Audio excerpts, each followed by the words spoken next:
साथियों नमस्कार। आज देश में, पूरे देश में 75वां गणतंत्र दिवस मनाया जा रहा है। बहुत जोर शोर से मनाया जा रहा है। ये गणतंत्र दिवस कहीं ना कहीं अंबेडकर की देन है। अंबेडकर ने जो संविधान रचा, कई साल लगे उनको ये संविधान बनाने में। लगभग 5 से 6 साल उनको लग गए संविधान बनाते बनाते। कई बार बीमार भी हुए, मगर उन्होंने एक ऐसा संविधान बना दिया, एक ऐसा लोकतंत्र बना दिया कि दुनिया का सबसे बड़ा लोकतंत्र कहा जाने लगा।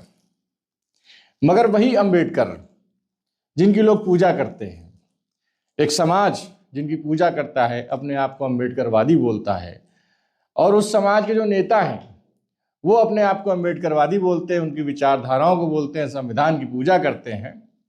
आज वही संविधान के पुजारी, वही अंबेडकर के पुजारी इन नेताओं के चक्कर में पड़ के ऐसे भ्रमित हो गए हैं कि इन्होंने आज कल ऐसा कृत्य कर दिया। जी हाँ, मैं उज्जैन की बात कर रहा हूँ। सरदार पटेल की मूर्ति पे तोड़फोड़ की गई, ट्रैक्टर चलाया गया और उस प्रतिमा को गिरा दिया गया। ये मैं उज्जैन की बात कर रहा हूँ आप लोगों से। कल काफ़ी भयावह दृश्य रहा ये देखने में, काफ़ी लोग द्रवित हुए। पूरा भारत देश इस दृश्य को देख के काफ़ी आहत हुआ। मगर मेरा एक सवाल इस वर्ग विशेष से है। जी हाँ, मैं इस वर्ग विशेष की बात कर रहा हूँ। मैं बात कर रहा हूँ SC ST की, मैं बात कर रहा हूँ हरिजनों की, जो अपने आप को अंबेडकरवादी बोलते हैं, संविधानवादी बोलते हैं। मैं उनसे एक सवाल करना चाहता हूँ, क्या अंबेडकर आपको लाठी पकड़ा के गए थे या ईंटें पत्थर पकड़ा के गए थे? अंबेडकर आपको किताबें पकड़ा के गए थे। अंबेडकर ने आपको ये कहा था, अगर पढ़ोगे तभी आगे बढ़ोगे, पढ़ोगे नहीं तो झाड़ू और डंडा यही तुम्हारे हाथ में रहेगा और दिया जाएगा। आप लोगों को मेरी बात कड़वी जरूर लग रही होगी, लेकिन मैं आपको सच बता दूं, ये जो आप दृश्य पीछे देख रहे हैं, ये कहीं ना कहीं मन को बहुत द्रवित करता है और दुखी करता है कि 75 साल तो हो गए हैं गणतंत्र को हमारे देश के, मगर इन 75 सालों में हमारे कई जो वर्ग विशेष हैं, उन्होंने शिक्षा को लेकर कितना ध्यान दिया, उनके नेताओं ने अपने वर्ग विशेष को शिक्षा पे कितना जोर दिया, कितना शिक्षित किया, कितने लिटरेट हुए, वो एक सोचने वाली बात है। आज सभी लोग तिरंगा लहरा रहे हैं, गणतंत्र दिवस मना रहे हैं, पूरा देश मना रहा है, जोरों शोरों से मना रहा है, अंबेडकर जी की पूजा कर रहे हैं।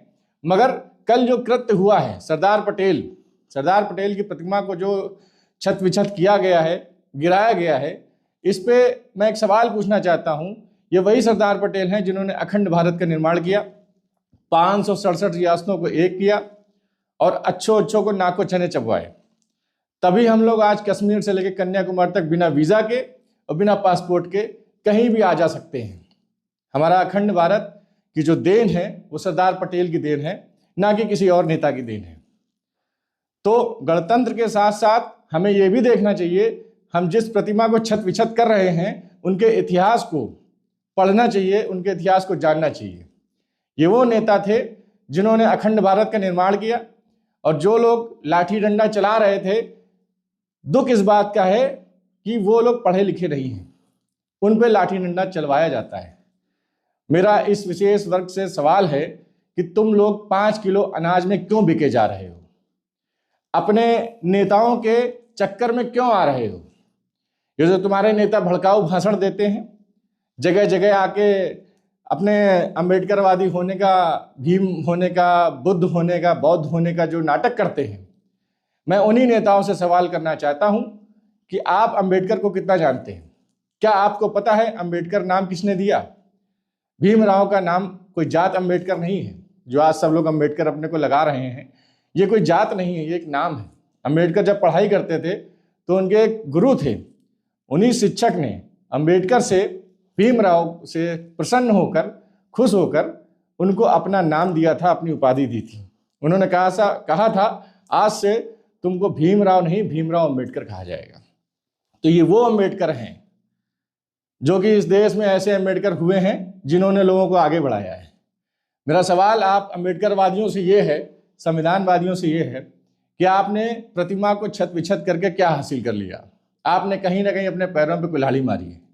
अगर आप ये सोचते हैं कि नहीं, हमें शिक्षा की ज़रूरत नहीं है, हमें और इंफ्रा की ज़रूरत नहीं है, हमारे जो नेता हैं हम उनके पीछे चलेंगे, तो यकीन मानिए आप जीवन भर पीछे ही चलते रहेंगे, कभी आगे नहीं आएंगे और अपने आप को कभी प्रूव नहीं कर पाएंगे। मैं एक बात कहना चाहता हूं, मैं जिस समाज से आता हूं, मैं पटेल समाज से आता हूं, मैं कुर्मी समाज से आता हूं, और मैं एक चीज आपको साफ साफ बताना चाहता हूं कि कुर्मी समाज वो समाज है जिसने देश के लिए आज से नहीं 500 साल पहले से इस देश को अखंड रखने में अपना योगदान दिया है। इतिहास उठा के देख लीजिए, छत्रपति शिवाजी से लेकर सरदार पटेल तक इन्होंने भारत को भारत करने की कोशिश की है, खंड खंड करने की कोशिश नहीं की है। तो इसका कारण ये है कि हमारी जो कम्युनिटी है वो पढ़ी लिखी है और पढ़ना लिखना जानती है, वो जानती है कि हम शिक्षित होंगे तभी हम अपने हक की लड़ाई लड़ सकेंगे और अपनी दावेदारी अपने देश में कर सकेंगे। मगर आप लोगों ने जो हरकतें, जो कृत्य इन नेताओं के द्वारा की हैं, साफ साफ दिख रहा है कि इसमें भीम आर्मी का झंडा लगा हुआ है। तो मैं भीम आर्मी के नेता चंद्रशेखर आजाद से कहना चाहूँगा और पूछना चाहूँगा कि आप ये जो खुलेआम गुंडागर्दी कर रहे हैं, किसके कहने पे कर रहे हैं? सवाल मेरा ये है, आप जो यूथ इकट्ठा कर रहे हैं, यूथ को आपने लाठी डंडे पकड़ा दिए हैं। क्या लाठी डंडे का जमाना है? आप अपने यूथ को किताब पकड़ाइए। किताब पकड़ाने के बजाय आप लाठी डंडा पकड़ा रहे हैं और उग्र कर रहे हैं भीड़ को, और कहीं ना कहीं आप देश को पीछे कर रहे हैं। आप लाठी डंडे से अपनी संख्या को मजबूत नहीं कर पाएंगे, आप लाठी डंडे से अपने आप को बलशाली नहीं कर पाएंगे, सत्ता नहीं पा पाएंगे। आप सिर्फ चंद सालों का एक नाम कर पाएंगे कि हाँ, चंद्रशेखर आजाद रावण भी कोई चीज़ था, जहाँ जाता था वहाँ लाठी डंडे चलने लगते थे। तो साथियों, मेरा सवाल और मेरा जवाब भी आप लोगों को मिल चुका होगा। जिसको हमारे इस वीडियो से तकलीफ हो तो वो हमसे कमेंट बॉक्स पे डिबेट कर सकता है और मेरे को फ़ोन भी कर सकता है। मगर मुझे तकलीफ हुई है कल के इस वीडियो से, और आज गणतंत्र दिवस है, और मैं भारतीय जनता पार्टी की सरकार से भी कहना चाहूँगा, जो नए नए यादव जी मुख्यमंत्री वहाँ बने हुए हैं, कि वहाँ पे एक्शन लें और उस प्रतिमा को एज इट इज़ वैसे ही लगवाने का कार्य करें, और जो भी दोषी हैं उनको कड़ी से कड़ी, सख्त से सख्त सजा दी जाए।